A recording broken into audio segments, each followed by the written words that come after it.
Welcome to the Zoe Routh Leadership Podcast, where we share all things people stuff in leadership. Learn from leaders who have done the hard yards and learn from experience. Hear from expert authors about the latest insights from culture to strategy and messy people dynamics. Get tips and insights from multiple award-winning author and leadership expert herself, Zoe Routh. Now, on with the show.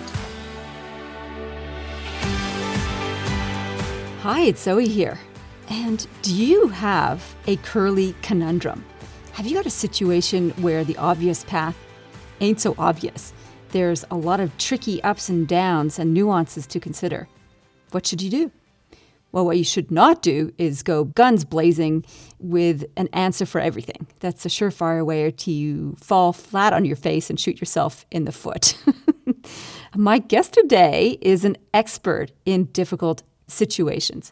She is a complex strategic thinker and an expert at solving wicked problems. I love that word, wicked. It just sounds so nasty.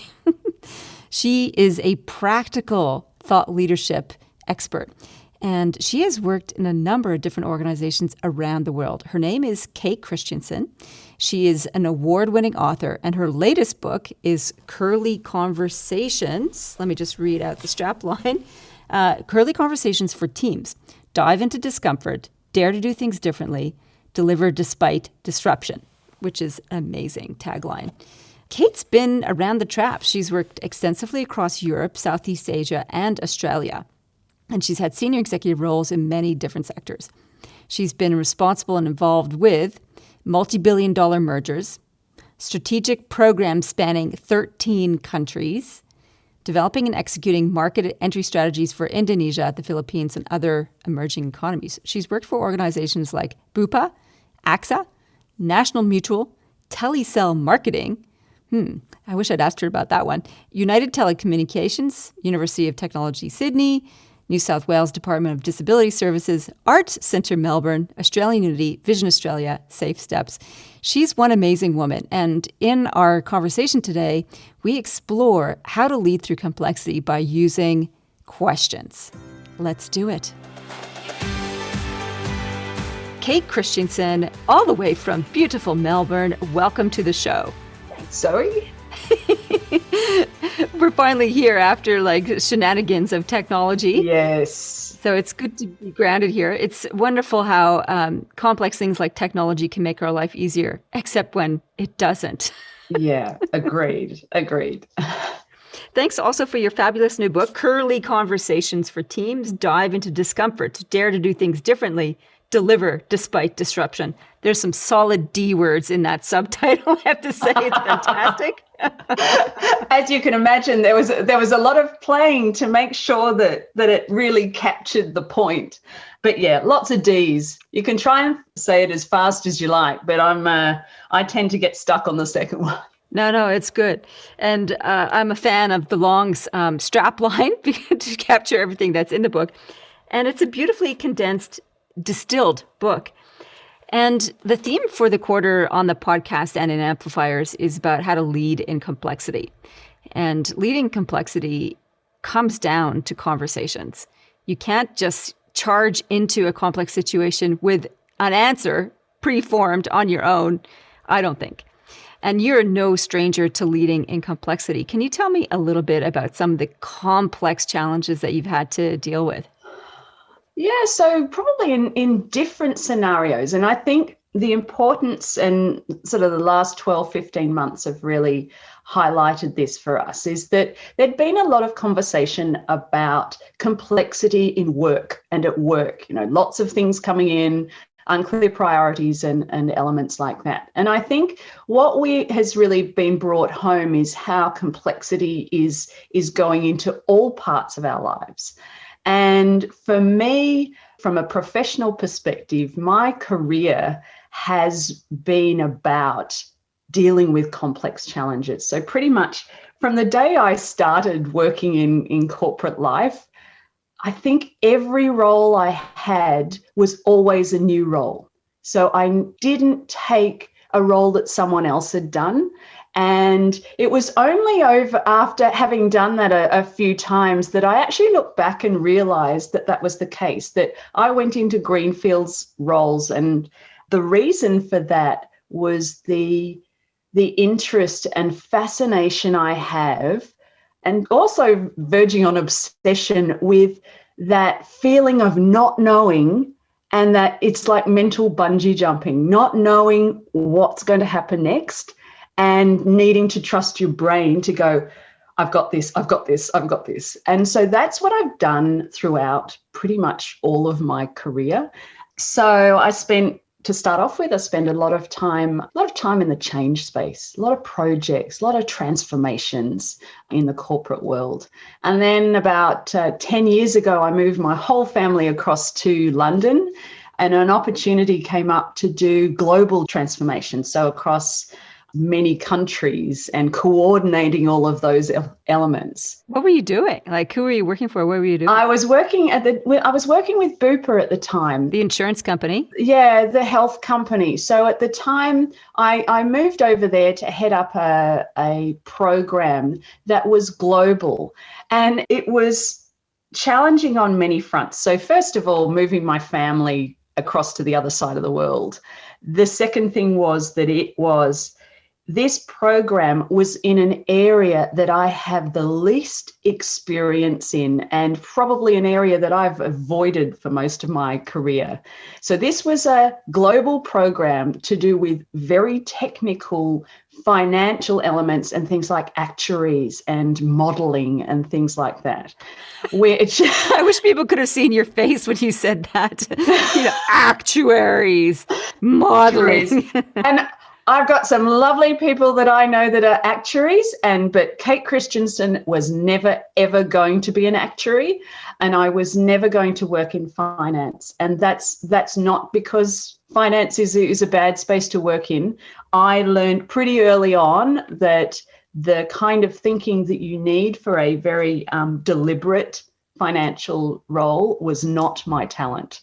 So anyway, I went over to do this role, and it meant that I had to challenge something that I'd really very successfully avoided, learning the structures of how finance works, how corporate structures work, how deep technical actuarial modeling worked. And so that was sort of one of the areas. And I was in a new environment. So being able to rely on the skills that I had, knowing that a lot of the expertise that kind of defined you in that area, I was starting at zero. So that was probably one of the first big areas.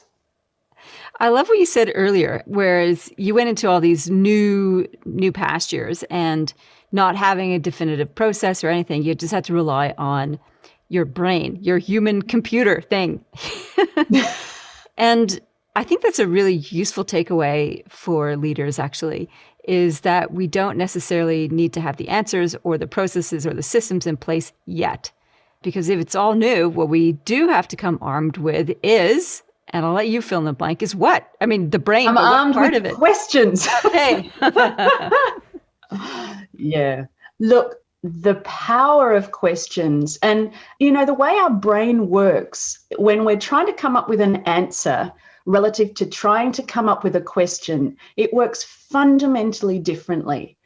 And in many ways, because of the way as leaders we have been, and not just leaders, as humans who have gone through the education system, the rewards for questions decrease significantly as we get older. What do you mean the rewards for questions?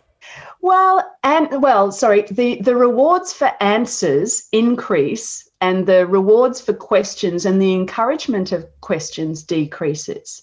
So I was running a session the other day, and we were talking about how questions work. And I said to the group, when was the last time you got a bonus for coming up with the best question or coming up with the right question, versus when was the last time you got a bonus for coming up with the right answer and coming up with the right solution?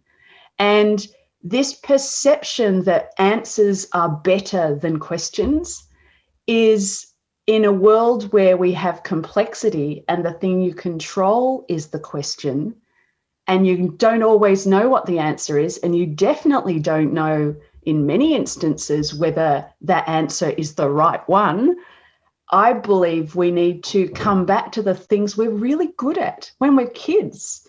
You know, you think of kids and how great we are at asking questions, and that curiosity, that curious mindset that sits behind them is so powerful.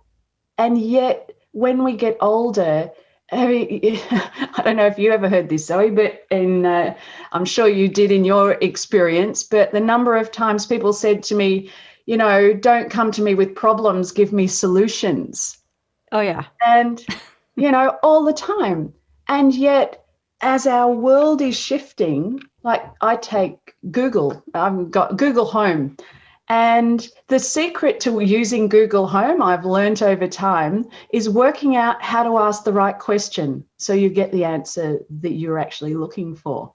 Google Home is like the AI speakerphone Yeah, thing. AI in Amazon, like there's Alexa, these assistants, the Google Assistant. Like Siri. Yeah, Siri.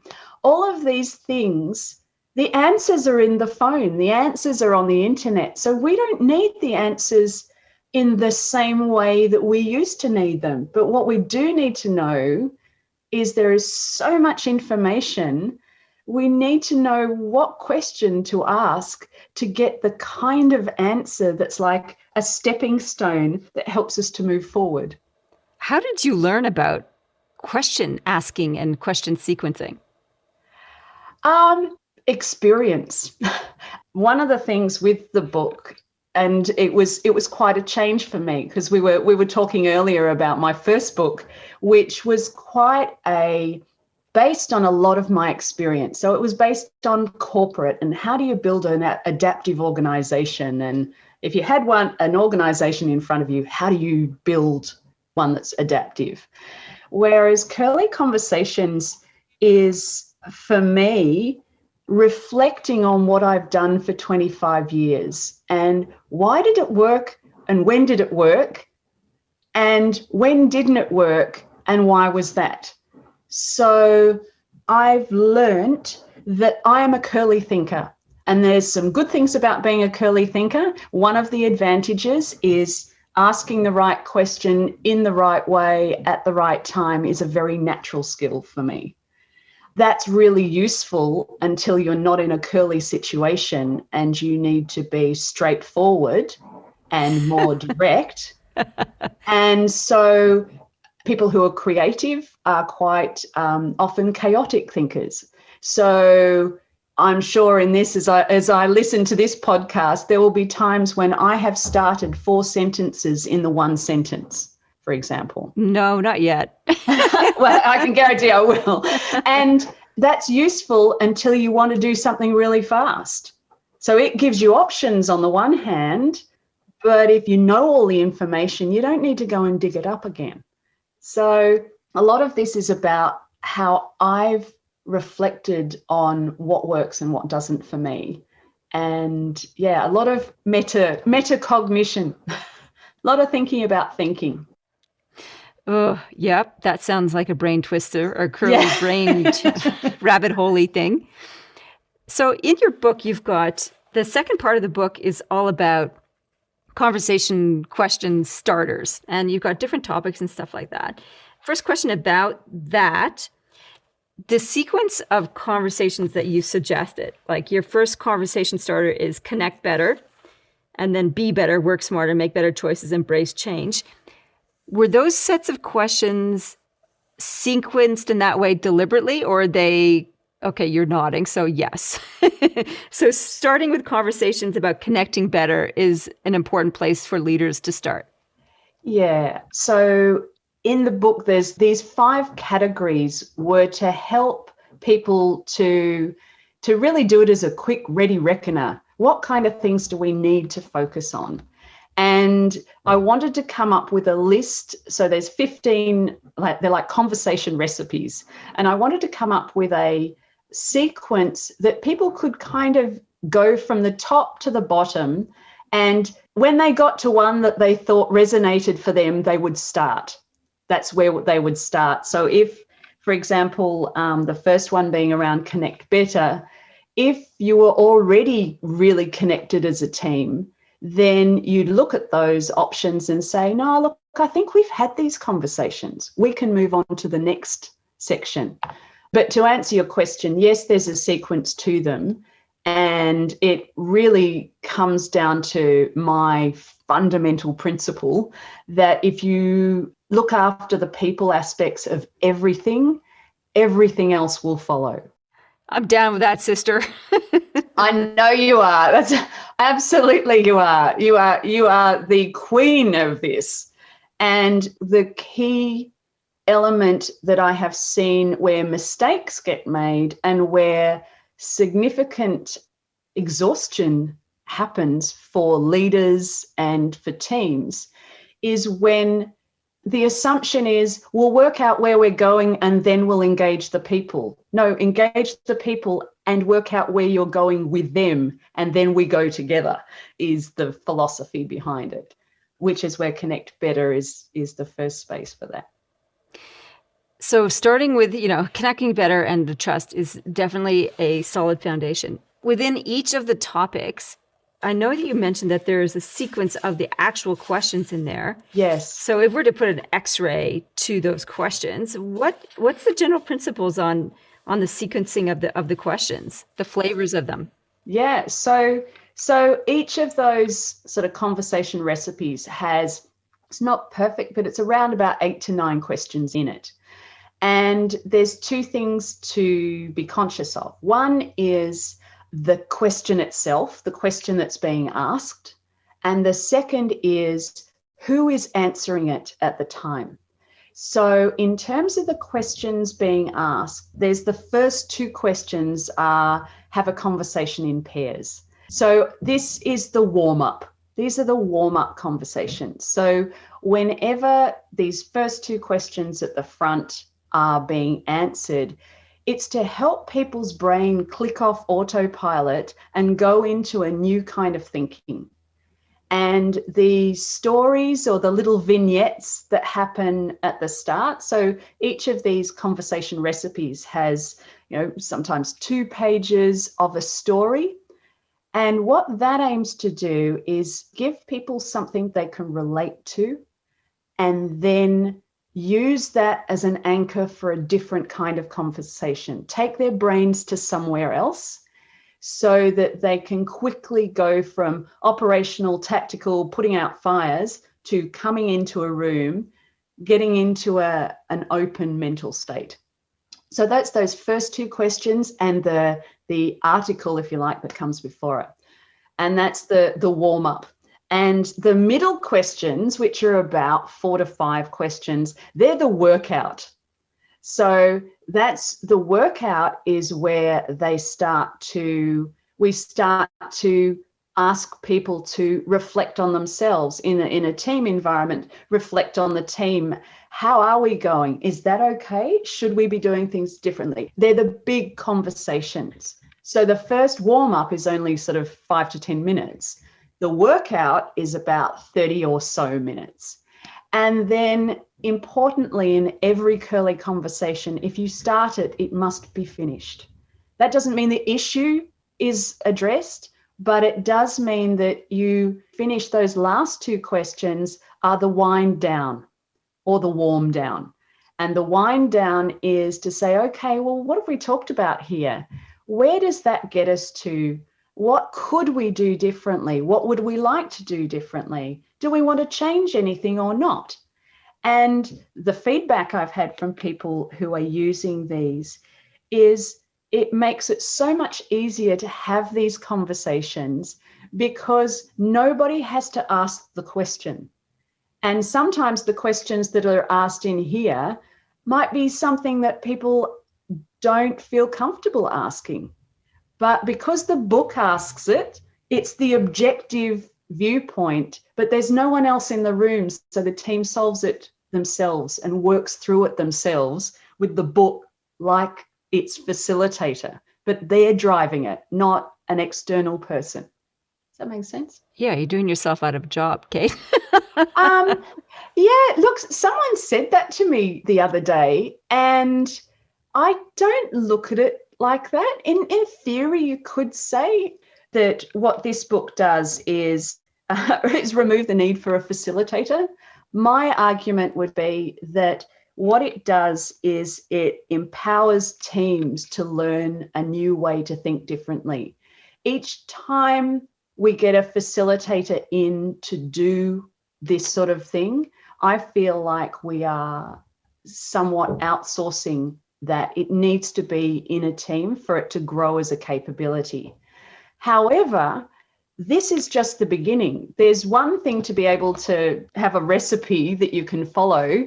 And as you'd have seen in the book, the next thing you need to be able to do is develop curly conversations and curly capability. Now, that is something that requires, you can't learn that in a book. You need to learn that from people who have experience with that. Just as with the work that you do, people need an expert like you to help to work through some things. But the fundamental, this what I call dipping into it, people need to experience it to see that it's worth investing in. What's curly capability? So if this is like dipping your toe in curly conversations and a starting point for teams to have, not unique conversations, but different conversations about important topics like connecting better and how do we have integrity and that kind of thing. What is actually curly capability? So I see curly capability as being on 3 levels.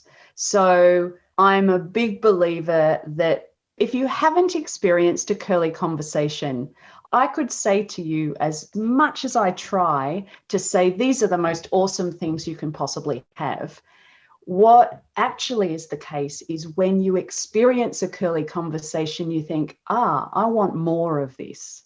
So the first stage is experiencing it, which is dipping into and using a recipe. And I liken it to becoming a chef. So becoming a chef, you don't become a chef overnight. You use a recipe book to start off with. The next stage of curly capability is around, okay, I've kind of got the drift of these questions. I kind of got the drift as to how they work. Now I'm going to try and augment them. I'm going to try and change them a little bit to suit me. And that's sort of level 2, which is around the experience.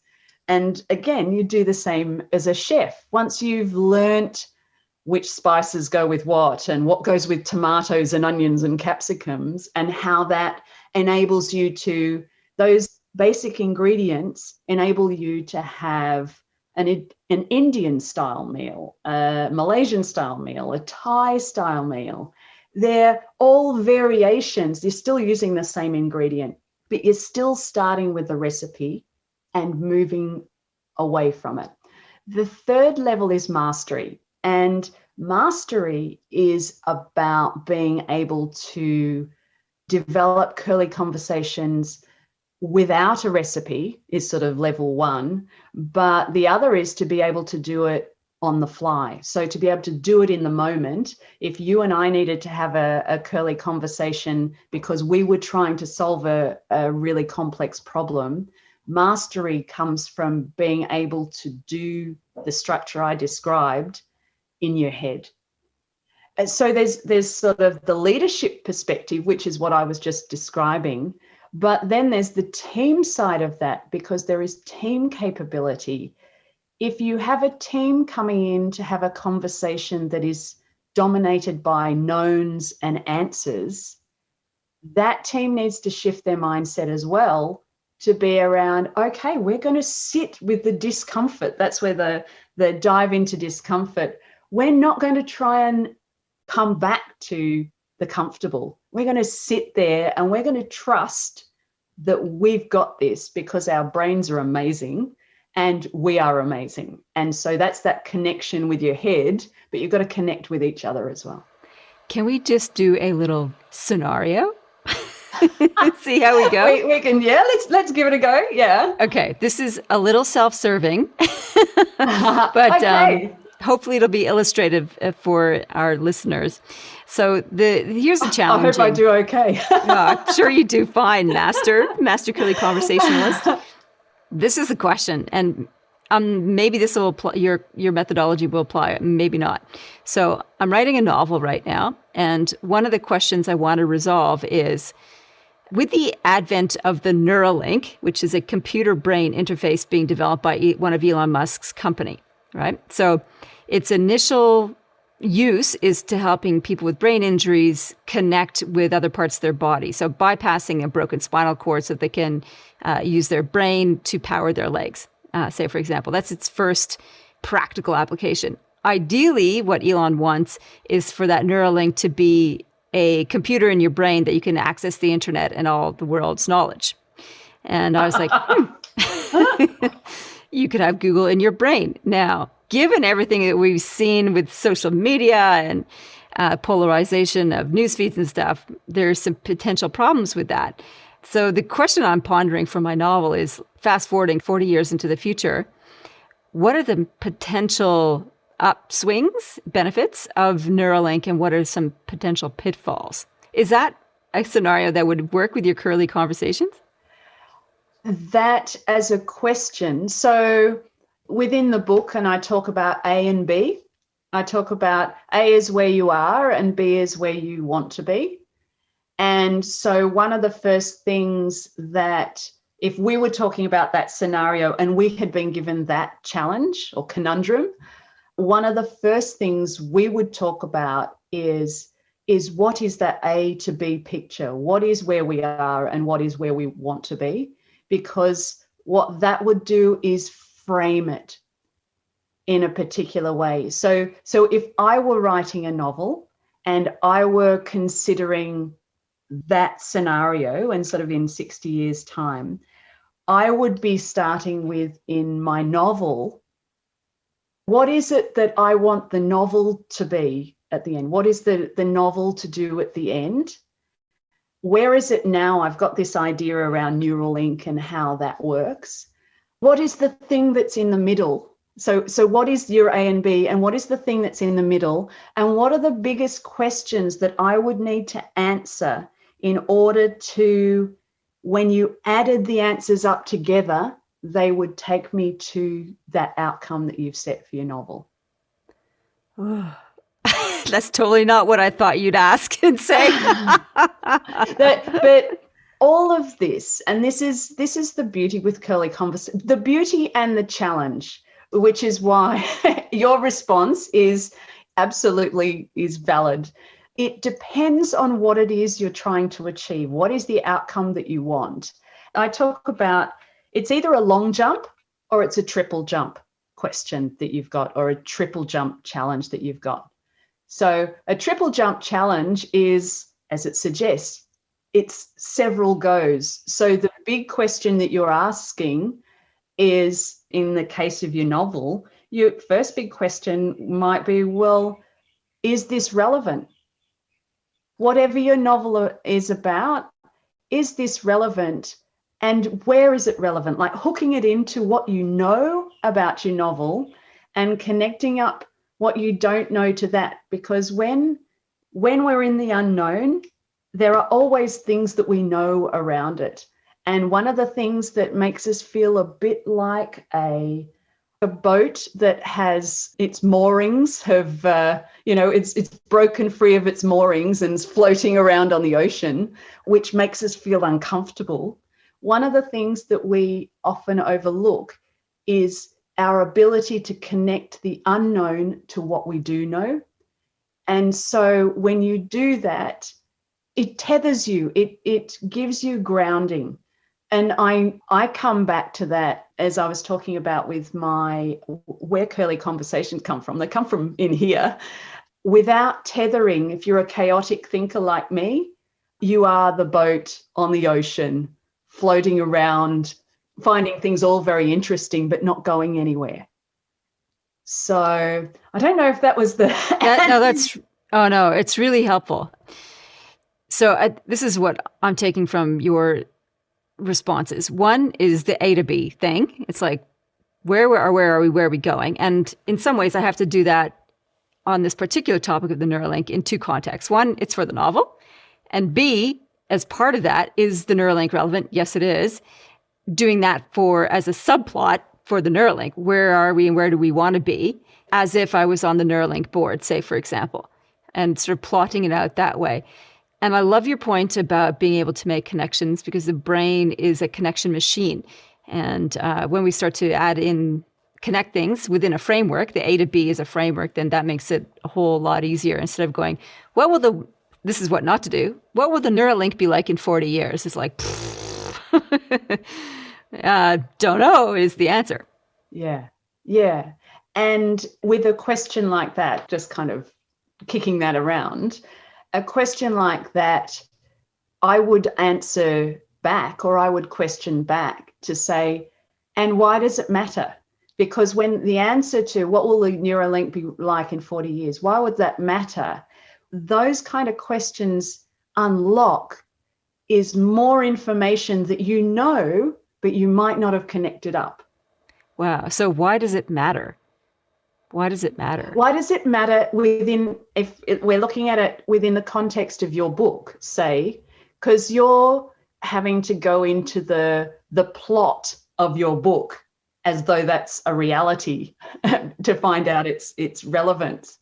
And so why does it matter gets you to ask that question of yourself. Why does it matter in the context of the book? And it gives you the tethers or the anchors to hook into so that you can make things fit together. It's all about how the world, however you've defined it. So in this case, it's a fictional world. It's a fictional story, but it's still a world, and things fit together. How do they fit together is how you work out, what do I need to do? How do I deal with this point? Why do I want to put it in? Is it because I think it's just so amazing and really cool, and I think we should write about it? It's something that feels like a future capability, so it's a good way of future thinking. And if that's its primary role in the book, then it can be a whole area that just your character came across. It wouldn't need to have a major plot part apart from being really interesting and cool. Okay. One of my last questions for you, Kate, is do you have any go-to questions that are like it seems to me that, why does it matter? Seem to roll off your tongue pretty quick. Are there some like fundamental curly questions like that you can pull out at any time to shift your thinking out of the default? Why does it matter is one. Who cares is another. That's linked to why does it matter? That's one I ask myself a lot. What if we didn't is another. All of these questions are trying to counter this natural need that we have to move forward and make progress, our desire for progress. So if you go, why does it matter? You can feel that goes, oh, hang on, I better stop and think about that. And what if we didn't, as opposed to what could we do? What could we do is a forward-moving question, which when you're in the latter part of a conversation, that's good. You want to move forward. But if you do a what could we do? What should we do? What do we do now? At the start of a conversation, in my experience, what you've done is you've started the conversation at the end. And when we start the conversation at the end, the answer is always starting in the wrong place. I liken it to if I was trying to, you've done a lot of trekking. It's like if you needed to go north to do something to get to a particular place, if you start the conversation with a question that is an ending type of conversation, you end up stepping off in the wrong direction. So you don't end up stepping north, you end up stepping south. And because of that, you can never get to the destination if you walk in the wrong direction. Excellent metaphors. I'm happy with all of your metaphors. They're fabulous. Thank you, Zoe. Now, if people want to find out more about you or get your fabulous new book, Curly Conversations, where can they do that? So Curly Conversations the book is on Amazon, Booktopia, pretty much Google your favorite online bookstore. And you can learn more about me at katechristiansen.com.au at my website and LinkedIn and usual places like that. All right. Well, we'll make sure that those links are in the show notes as well. Sorry, just one more thing. From a questions perspective, listeners may also want to subscribe to Curly, Calm and Curious. Curly, Calm and Curious is my newsletter on the website, and each fortnight it includes Curly Question of the Day, something to get your brain thinking that takes only 2 seconds. Curly Question of the Day. Yeah. Oh, fantastic. And I love your stories that you write on LinkedIn and so on. So it's worth getting a subscription just for those, let alone the Curly Question of the Day, which I love. Kate, thank you so much for coming on today. That was really helpful from my point of view. So thank you for contributing to my first novel. I really appreciate that. And those questions at the end and throughout have been amazing. So thank you so much. Thanks, Zoe. Absolute pleasure. Whoa, there were some juicy tidbits in this conversation, some real practical how-tos. And for me, the best part, well, actually it was all really good. The ones that I'll remember avidly because they're sitting there in my toolkit now are the 3 questions that Kate shared at the end, which were, why does it matter? Who cares? And what if we didn't? These are great questions to interrupt your default thinking, shatter you out of your patterns, and really consider the bigger picture stuff and really challenge your thinking, which I think is fantastic. Really useful for me, and I loved how she helped me with my novel. Woohoo! Next week, guess what? I am off to the Lara Pinta. I've been waiting to do this trip for years. I've taken many groups to the Lara Pinta for shorter trips, 4-day leadership programs as part of my Edge of Leadership program when I was running that. And this time, this is all for me. So I'm doing 16 days out on the trail, 248 kilometers out in the beautiful desert. And I cannot wait. Of course, I've got the podcast still happening. I've pre-recorded a bunch of interviews and sessions for you. So don't worry. I'll still be in your ears while I'm out under the stars.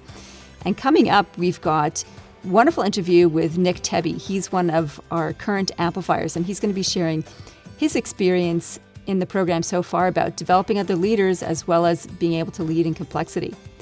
And following on from that, we've got the amazing Luca Perry. He's one of the most intelligent philosophers and practical educators I've ever met. So I really enjoyed our far-reaching, big picture conversation. And then we've got the wonderful Dr. Amy Silver about how to create trust in conversation. So a nice series of episodes coming up for you while I am out gallivanting under the stars. Can't wait to tell you all about that too. In the meantime, you know what would be really cool is send us a picture of where you listen to the podcast. Love to put that up on our Facebook page. And I love to hear where people do actually listen to us. I know some people listen to me in the gym, and some people listen to me while you're driving, and some people listen to me while you're out on your walk. Wherever you are listening in, that's cool. It'd be really cool to get pictures from around the world of where people are tuning in from. In the meantime, you know what? Live well, lead well. You've been listening to the Zoe Routh Leadership Podcast with leadership expert Zoe Routh. For more about people stuff and to contact Zoe, go to zoerouth.com.